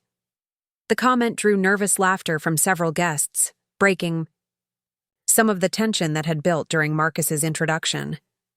But I could see that many of my family members were still processing the revelation, still trying to reconcile the successful entrepreneur being described with the woman they had relegated to parking duty just hours earlier. 3 years ago, I began, deciding that if we were going to do this, we might as well do it thoroughly. I was sleeping on my best friend's couch in Queens, eating ramen noodles for dinner, and wondering if my computer science degree was worth the student loans I'd accumulated getting it. I had job applications submitted to every major consulting firm in the city, and the responses ranged from form rejection letters to interviews that ended with suggestions that I might be better suited for administrative positions. I could see Uncle Robert shifting uncomfortably as I described the early struggles that he had witnessed firsthand during family dinners, where he'd lectured me about realistic expectations and the importance of finding stable employment with benefits. The breakthrough came when I was working temporary tech support for a small financial services company that was struggling with data migration issues. Their existing consulting firm had quoted them 6 months and $500,000 for a project that I realized could be completed in 6 weeks for less than $50,000. I paused, letting the numbers settle into the consciousness of an audience that understood the language of cost savings and efficiency improvements. I approached the company's owner with a proposal to handle the project independently, using a combination of existing software tools and custom coding that would accomplish their goals faster and cheaper than the traditional approach. They were skeptical, understandably, but desperate enough to give an unknown consultant a chance to prove herself. Marcus nodded approvingly as I described the project that had launched my career. That financial services contract became the foundation for everything that followed. The client was so impressed with the results that they referred me to 3 other companies with similar challenges. Within 6 months, I had enough recurring business to rent office space and hire my first employee. The audience was hanging on every word now, drawn into the narrative of entrepreneurial success that many of them had only read about in business magazines. Even Aunt Patricia seemed genuinely interested, though I could see her mind working to figure out how to reframe this story in a way that preserved her own social standing. But the real validation came when Marcus's company reached out last year with an acquisition offer. I continued, savoring the moment when several family members' jaws literally dropped. Blackwood Industries had been tracking our growth and was interested in acquiring Torres Consulting Solutions as part of their expansion into digital transformation services. An offer we're still hoping she'll reconsider, Marcus interjected with a smile that suggested the negotiations were ongoing rather than concluded. Though I understand why Michelle prefers to maintain her independence. Building something from nothing gives you a different perspective on ownership and control. The implication was clear to everyone in the room. I hadn't just built a successful company. I had built something valuable enough that one of the largest corporations in the country wanted to buy it. More importantly, I was confident enough in my achievements to turn down their offers, suggesting that my success was sustainable rather than lucky. The healthcare project that Carlos mentioned earlier, I said, nodding toward the back of the room where he was listening with obvious pride, was actually a pro bono contract that my team took on after learning about a pediatric hospital's funding crisis. We developed custom software that streamlined everything from appointment scheduling to medical records management, reducing operational costs while improving patient care. Several guests turned to look at Carlos, probably wondering why a valet would be personally familiar with my business projects. His presence at the party was becoming another piece of the evening's complex puzzle, another example of how my professional life had intersected with the service industry workers my family had trained themselves not to see. That project led to contracts with 7 other healthcare systems across the Northeast, I continued. Hospital administrators were desperate for cost-effective solutions that didn't require months of implementation or massive staff retraining. Our approach focused on user-friendly interfaces and seamless integration with existing systems. I could see David taking mental notes as I described the healthcare contracts. His family's hotel chain was facing similar challenges with outdated reservation systems and customer service platforms, and I suspected he was already calculating how my company's expertise might apply to hospitality industry needs. But the project I'm most proud of, I said, building toward the revelation that would most clearly demonstrate the scope of my company's impact, was the work we did for Morrison Industries. Their manufacturing facilities were losing millions of dollars annually due to supply chain inefficiencies and inventory management problems. Uncle Robert's face went pale as I mentioned Morrison Industries. His commercial real estate company had been trying to land a contract with them for over 2 years, hoping to lease warehouse space for their expanded distribution operations. The fact that I had already completed a major project with them placed my professional relationships on a level he had never imagined possible. The Morrison project required 18 months of system development and implementation across 47 manufacturing facilities and distribution centers, I explained, watching Uncle Robert's expression grow more strained with each detail. The custom software we developed reduced their inventory carrying costs by 30%, while improving delivery times by 45%. $30 million over 2 years, Marcus added helpfully. One of the largest consulting contracts awarded to an independent firm in the past decade. The number echoed through the ballroom like a gunshot. $30 million was more money than most of the guests would see in their entire careers, and the casual way Marcus mentioned it emphasized that this wasn't just a lucky break, but a systematic demonstration of professional competence at the highest levels. Aunt Patricia was no longer trying to maintain her composure. Her face had cycled through several shades of red as the full scope of my achievements became clear, and I could see her struggling to process the implications of having spent the evening treating a multi-millionaire consultant like unpaid help at a family party. Of course, I said, allowing a note of gentle irony to creep into my voice. Building a company like this required making some difficult choices about how to balance professional obligations with family relationships. There were times when I had to miss family gatherings because of client emergencies, or decline invitations to expensive events because I was reinvesting every available dollar into business growth. The words were carefully chosen, designed to remind the audience that my absence from certain family functions hadn't been due to financial inability, but to professional priorities they had been unable to recognize or appreciate. The Hamptons. Weekend that Aunt Patricia had mentioned earlier, the engagement party expenses I had declined to share, the various family obligations I had politely avoided. All of it took on different meaning when viewed through the lens of someone managing a rapidly growing business. Family support can be complicated when you're building something new, I continued, my voice carrying across the silent ballroom. Sometimes the people who love you most have the hardest time accepting that you've outgrown their expectations of who you're supposed to be. The observation hung in the air like a challenge, forcing my family members to confront their own behavior and assumptions. I could see various expressions of guilt, embarrassment, and defensive anger rippling through the crowd as people realized they were being called to account for their treatment of me throughout the evening. Marcus seemed to sense that the moment had reached its emotional peak because he stepped forward with the practiced timing of someone experienced in managing difficult conversations. What impressed me most about Michelle's approach to family relationships, he said diplomatically, was her decision to protect her loved ones from the pressure and scrutiny that often accompanies rapid professional success. It was a generous interpretation of my choices, one that reframed my secrecy as consideration rather than deception. But I could see that not everyone in the room was ready to accept such a charitable explanation for my hidden achievements. Protection, Aunt Patricia repeated, her voice tight with barely controlled emotion. You were protecting us by letting us worry about your career prospects? By allowing us to treat you like charity case who needed our guidance and support? The question carried the weight of genuine hurt mixed with wounded pride.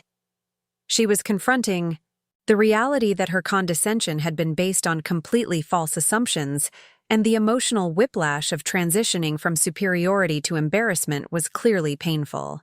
I was protecting myself, I said honestly. And yes, I was protecting all of you from having to reconsider your assumptions about success, family loyalty, and the relationship between money and worth. The honesty was brutal but necessary. I could see my words landing like physical blows as family members realized they were being forced to examine their own values and motivations in front of a room full of witnesses. But mostly, I continued, looking directly at Aunt Patricia, I was protecting myself from exactly this kind of conversation, where my professional achievements become ammunition in family politics rather than cause for genuine celebration. The silence that followed was profound and uncomfortable, broken only by the soft clink of champagne glasses as people nervously adjusted their positions.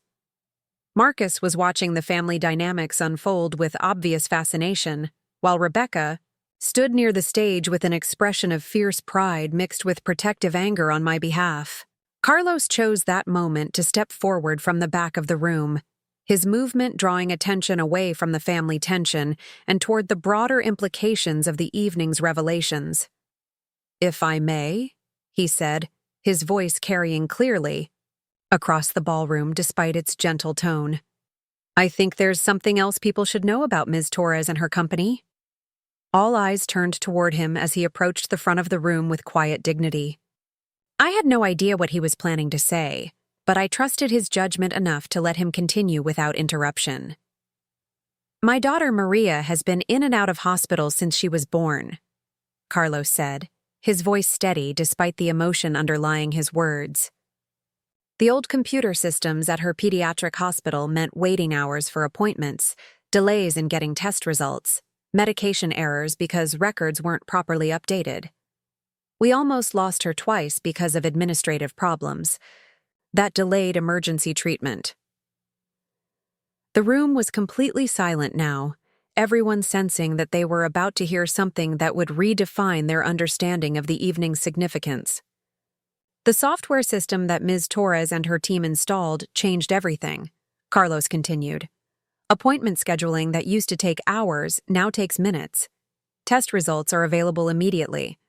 Doctors can access complete medical histories with a few clicks instead of waiting for paper files to be located and delivered. His words were transforming my business achievements from abstract numbers into human impact, making it clear that my company's work had real consequences. For real families, rather than just impressive statistics for business magazines. But the most important thing, Carlos said, his voice growing stronger as he approached his conclusion, is that Ms. Torres didn't do this work for publicity or recognition. The hospital couldn't afford to pay anywhere near what her services were worth, so she and her team donated months of development work to make sure children like Maria could get the care they needed. The revelation hit the room like a thunderclap. Not only had I built a multi-million-dollar company, but I had used that success to provide life-saving services to families who couldn't afford them. The pro bono work that I had considered routine, problem-solving was being revealed as something closer to quiet philanthropy. That's the kind of person you had parking cars tonight, Carlos concluded, his eyes moving deliberately across the assembled family members. Someone who saves children's lives in her spare time while building companies that create jobs and solve problems for hundreds of thousands of people. The words hung in the air like an indictment, forcing everyone present to confront the magnitude of their misjudgment. I could see various family members struggling to process this new information, trying to reconcile their treatment of me with the reality of who I had become and what I had accomplished. The reckoning was complete. There was no going back to comfortable assumptions or convenient narratives. The truth was out, comprehensive and undeniable, and everyone in the room would have to decide how to respond to the revelation that they had fundamentally misunderstood one of their own family members.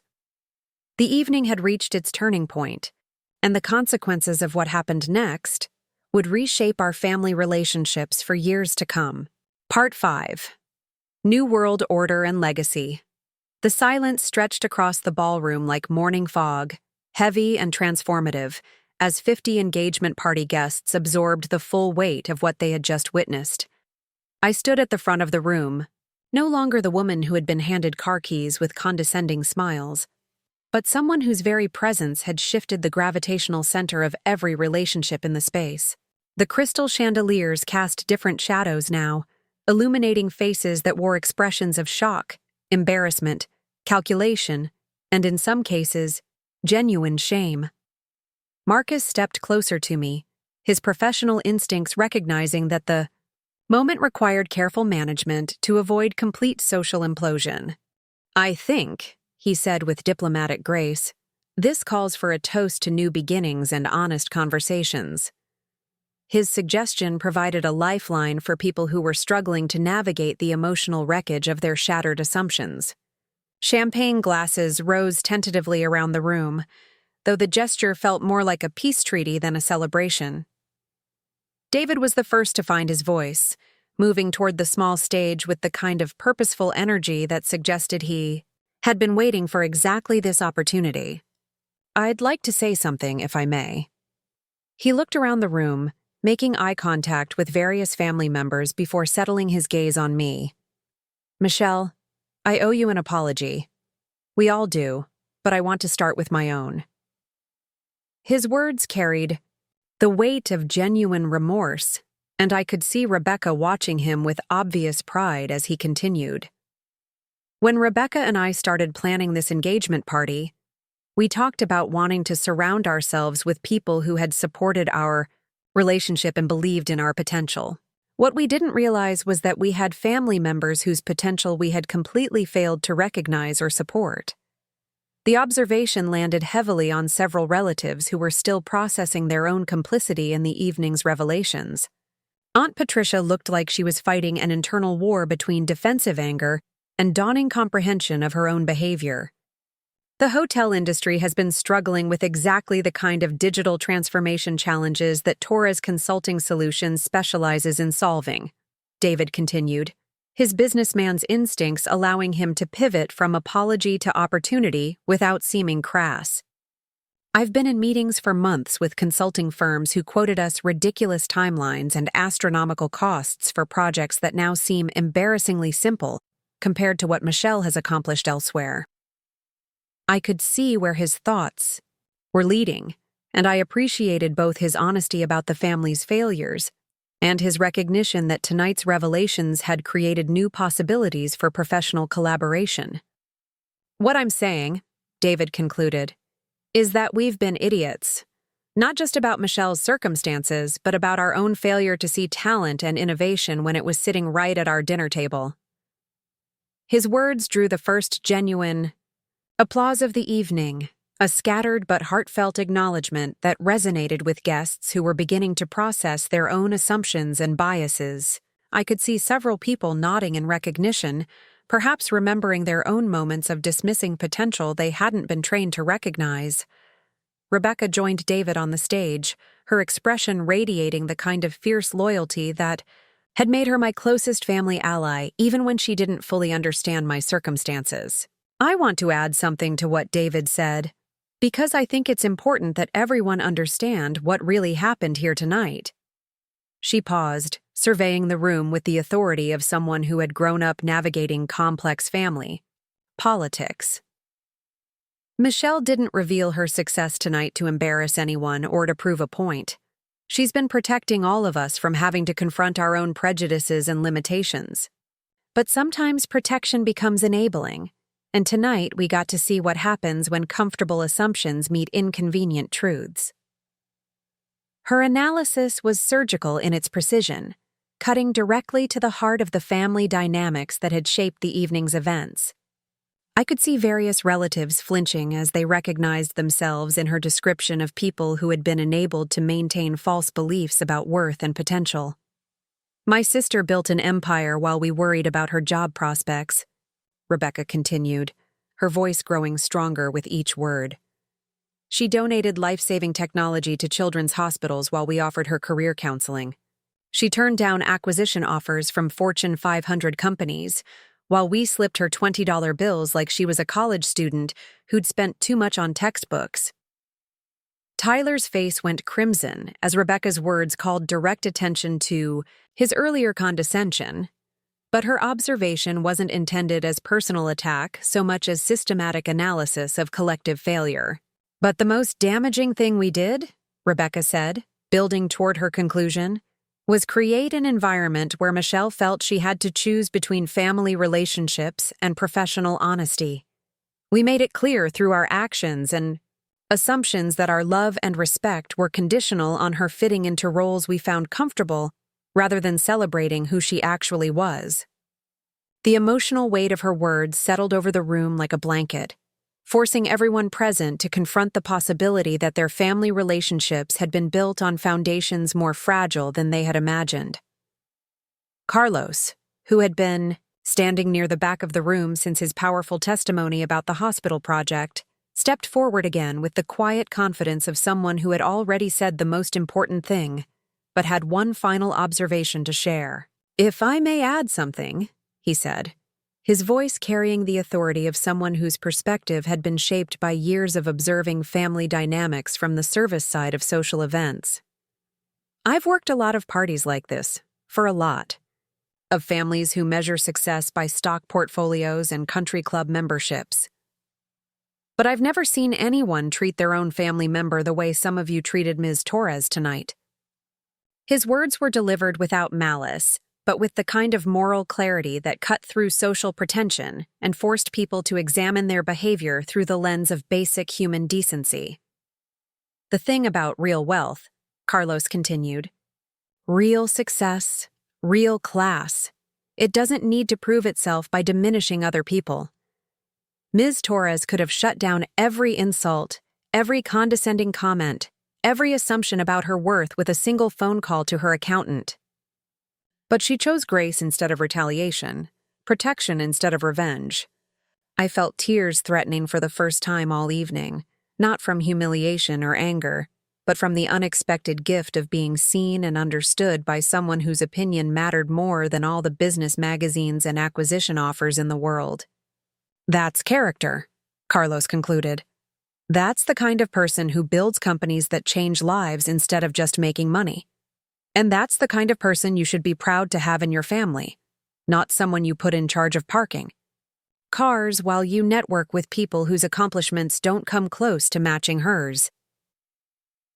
The silence that followed Carlos's words was profound and transformative, filled with the kind of moral reckoning that reshapes relationships and redefines possibilities. I could see my family members struggling with emotions they probably hadn't experienced since childhood, the uncomfortable vulnerability that comes from recognizing you've been fundamentally wrong about something important. Aunt Patricia was the first to speak, though her voice was smaller than I had ever heard it, stripped of its usual commanding confidence. Michelle, I don't know how to apologize for what happened tonight. I don't know how to apologize for what's been happening for years. Her admission was remarkable in its honesty, acknowledging not just the evening's humiliations, but the broader pattern of behavior that had made them possible. I could see her struggling with the magnitude of her misjudgment, trying to find words adequate to address years of condescension and dismissal. I thought I was being helpful, she continued, her voice growing steadier as she found her footing, in unfamiliar territory. I thought I was providing guidance and support to someone who needed direction. But what I was actually doing was projecting my own insecurities and limitations onto someone whose vision and capabilities I was too narrow-minded to recognize. The self-awareness in her words was unexpected and encouraging, suggesting that tonight's revelations might lead to genuine growth rather than just embarrassed deflection. Uncle Robert cleared his throat, his own discomfort obvious as he prepared to address his role in the evening's events. Michelle, I've spent months telling people about the importance of supporting young entrepreneurs and recognizing innovation in emerging markets. Meanwhile, I had a tech industry revolutionary in my own family, and I was lecturing her about finding stable employment with health benefits. His admission drew nervous laughter from several guests who recognized the irony of his situation, but his expression remained serious as he continued. I want you to know that Morrison Industries contacted my firm last month about their warehouse expansion project. They specifically mentioned working with a consulting company that had transformed their operational efficiency and wanted property managers who understood modern logistics requirements. The revelation added another layer to the evening's interconnected discoveries, demonstrating how my professional relationships had intersected with my family's business interests in ways none of us had realized. I spent 45 minutes in that meeting talking about the importance of partnering with innovative technology companies, Uncle Robert continued with visible embarrassment. The whole time, they were describing your work, and I was nodding, along like I understood what digital transformation meant, when I had completely failed to recognize it happening in my own family. His honesty was painful but necessary, part of the broader reckoning that was reshaping our family dynamics in real time. I could see other relatives beginning to examine their own assumptions and missed opportunities, wondering what other potential they had failed to recognize or support. Marcus, who had been observing these family confessions with obvious fascination, stepped forward with the kind of strategic timing that had probably served him well in countless corporate negotiations. I think what we're witnessing tonight is exactly the kind of honest assessment that leads to genuine transformation, he said diplomatically, both in families and in business organizations. His observation provided a framework for understanding the evening's events that went beyond personal drama to encompass broader questions about leadership, recognition, and the challenges of identifying potential in unexpected forms.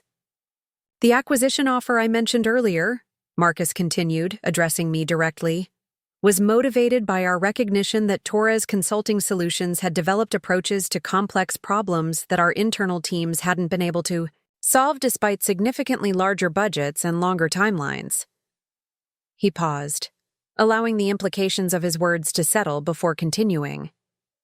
What impressed our board of directors wasn't just the technical innovation or the financial results. It was the evidence that someone had built a company culture capable of consistent breakthrough thinking without sacrificing ethical standards or human impact. His professional assessment of my company carried weight that transcended family politics, providing an objective validation of achievements that went beyond revenue numbers or client lists. Companies like yours, Marcus said, represent the future of business leadership. Not just because of your technical capabilities, but because of your ability to solve problems while creating value for all stakeholders, rather than just shareholders. The conversation was moving into territory that felt more comfortable for me. Professional discussions that I could navigate with confidence rather than family dynamics that remained emotionally charged despite tonight's revelations. The healthcare projects were always the most rewarding, I said, finding my voice again after listening to others process their own reactions to the evening's discoveries. Hospital administrators are dealing with life and death consequences of system failures, so there's no room for theoretical solutions or academic approaches. Everything has to work perfectly from day one. David nodded enthusiastically, his businessman's instincts allowing him to appreciate the complexity of what I was describing. That's exactly the kind of problem-solving approach our hotel chain needs. Guest satisfaction in hospitality is less dramatic than patient care in healthcare, but the principles are similar. System failures directly impact human experience. I could see him mentally cataloging applications for my company's expertise within his family's business operations, recognizing opportunities for collaboration that went beyond tonight's family drama to encompass genuine professional partnership. The thing about digital transformation, I continued, warming to a subject I was passionate about, is that it's not really about technology. It's about understanding how people work, what obstacles prevent them from doing their jobs effectively, and how to remove those obstacles without creating new problems. Marcus smiled approvingly as I described my approach to consulting work. That's exactly why our acquisition offer focused on acquiring your entire team, rather than just licensing your software. The real value isn't in the code you've written, it's in the methodology you've developed for identifying and solving problems that other consultants miss entirely. The professional discussion was providing a bridge between the evening's emotional revelations and the practical implications for future relationships, both within the family and in broader business contexts. Rebecca stepped closer to me, her expression radiating pride mixed with protective determination. "I want everyone here to understand something," she said, her voice carrying across the ballroom with renewed authority. "Michelle didn't choose to hide her success because she was ashamed of us. She chose to protect herself from exactly the kind of conditional acceptance we've demonstrated tonight." Her observation was sharp and accurate, cutting to the heart of why I had maintained distance between my professional and personal lives. "But that protection came at a cost," Rebecca continued, looking directly at me. "It cost you the opportunity to celebrate your achievements with people who should have been your biggest supporters. It cost you the joy of sharing your success with family members who should have been proud rather than surprised." Her words were both accusation and invitation, challenging our family to become the kind of people worthy of trust, while simultaneously offering me the possibility of genuine relationship based on truth, rather than comfortable fiction. "From now on," Rebecca concluded, "anyone who wants to be part of this family needs to understand that love means celebrating each other's growth rather than demanding that people stay small enough to make us comfortable." The ultimatum was delivered with quiet firmness, establishing new ground rules for family relationships that prioritized authenticity over convenience. I looked around the ballroom, taking in the faces of family members who were still processing the magnitude of the evening's revelations, and I realized that something fundamental had shifted in my own understanding of what was possible. For 3 years, I had protected myself from their judgment by hiding my achievements, but protection had become a prison. isolating me from the possibility of genuine connection based on truth rather than assumption. "Thank you," I said, addressing the entire room. "All of you." This evening didn't unfold the way any of us expected, but I'm grateful that we finally had the conversation we should have been having for years. I paused, gathering my thoughts before continuing. I'm not the same person who graduated from college 3 years ago worried about student loans and job prospects, but I'm also not someone who's forgotten where I came from or what it feels like to doubt your own potential. My words were directed at the younger guests in particular, David's friends and Tyler's college acquaintances who were probably reassessing their own assumptions about age, experience, and the relationship between credentials and capability. Building Torres Consulting Solutions taught me that the biggest obstacles to success aren't technical challenges or market competition, I continued. They're the voices that tell you your vision is unrealistic, your approach is untested, your background doesn't qualify you for the opportunities you're pursuing. Carlos nodded approvingly from the back of the room, recognizing the broader implications of my message for anyone who had ever been underestimated based on assumptions about their potential. Sometimes those voices come from competitors or skeptical clients, I said. But sometimes they come from people who love you and want to protect you from disappointment. And sometimes the most dangerous voice is your own, whispering that maybe everyone else is right about your limitations. The observation resonated throughout the room, touching on universal experiences of self-doubt and external skepticism that transcended the specific circumstances of tonight's family drama. What I learned tonight, I concluded, is that protection can become its own form of limitation. When you hide your light to avoid making other people uncomfortable, you rob them of the opportunity to grow alongside you. Rebecca stepped forward and embraced me, the gesture marking the end of one phase of our relationship and the beginning of another based on complete honesty rather than careful omission. Marcus approached us with his business card extended toward Rebecca. "I hope you'll consider allowing Torres Consulting Solutions to present a proposal for your hotel chain's digital modernization project," he said with professional courtesy. "Though I suspect Michelle will want to negotiate terms that reflect her new understanding of family discounts." His comment drew genuine laughter from the crowd, breaking the emotional tension while acknowledging that tonight's revelations would have practical implications for future business relationships. As guests began to mingle again, conversations resuming with new undercurrents of respect and curiosity, I realized that the evening had accomplished something I hadn't thought possible when it began. It had transformed my family relationships from obligations based on shared history to connections based on mutual recognition and authentic respect. The red convertible was still parked 3 blocks away, but I no longer needed to hide it from view. The Tesla in my Manhattan garage could park in any driveway without requiring explanation or apology. The company I had built from nothing belonged in any conversation about innovation and success.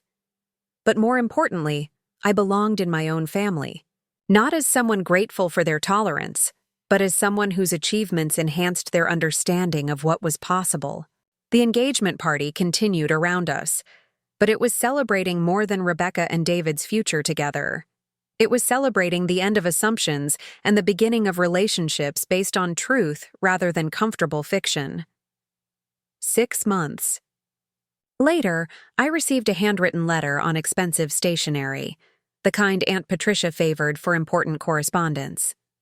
Inside was an invitation to speak at her charity's annual fundraising gala, with a note that read, "We would be honored to have someone of your caliber address our supporters about innovation in healthcare technology. Your pediatric hospital project would be particularly inspiring to our donors." The invitation represented more than professional recognition. It was evidence that our family had learned to celebrate achievement rather than diminish it, to showcase talent rather than hide it. I accepted the speaking engagement, not because I needed their validation, but because I wanted to support their growth into people capable of recognizing and nurturing potential in all its forms. The girl who had hidden her success to protect other people's comfort was gone. In her place was a woman who understood that true leadership meant creating space for everyone to shine rather than demanding that others dim their light to preserve. Comfortable hierarchies. The engagement party had ended with transformation rather than triumph, with understanding rather than revenge. And that, I realized, was exactly the kind of success worth building a legacy around. Up next, you've got 2 more standout stories right on your screen. If this one hit the mark, you won't want to pass these up. Just click and check them out.